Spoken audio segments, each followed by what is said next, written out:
Chapter 30.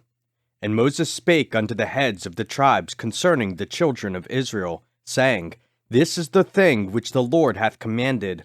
If a man vow a vow unto the Lord, or swear an oath to bind his soul with a bond, he shall not break his word. He shall do according to all that proceedeth out of his mouth. If a woman also vow a vow unto the Lord, and bind herself by a bond, being in her father's house in her youth, and her father hear her vow, and her bond wherewith she hath bound her soul, and her father shall hold his peace at her, then all her vows shall stand, and every bond wherewith she hath bound her soul shall stand. But if her father disallow her in the day that he heareth not any of her vows, or of her bonds wherewith she hath bound her soul, shall stand, and the Lord shall forgive her, because her father disallowed her. And if she had it all an husband, when she vowed, or uttered aught out of her lips, wherewith she bound her soul, and her husband heard it, and held his peace at her in the day that he heard it, then her vow shall stand, and her bonds wherewith she bound her soul shall stand. But if her husband disallowed her on the day that he heard it, then he shall make her vow which she vowed, and that which she uttered with her lips, wherewith she bound her soul, of none effect, and the Lord shall forgive her.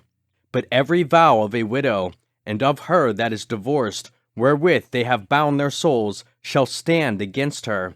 And if she vowed in her husband's house, or bound her soul by a bond with an oath, and her husband heard it, and held his peace at her, and disallowed her not, then all her vow shall stand, and every bond wherewith she bound her soul shall stand. But if her husband hath utterly made them void on the day he heard them, then whatsoever proceeded out of her lips concerning her vows, or concerning the bond of her soul, shall not stand.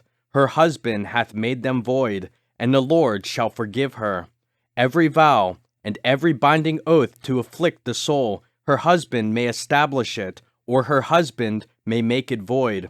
But if her husband altogether hold his peace at her from day to day, then he establisheth all her vows, or all her bonds, which are upon her, he confirmeth them, because he held his peace at her in the day that he heard them.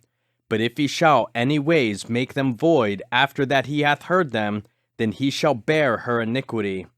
These are the statutes which the Lord commanded Moses, between a man and his wife, between the father and his daughter, being yet in her youth in her father's house.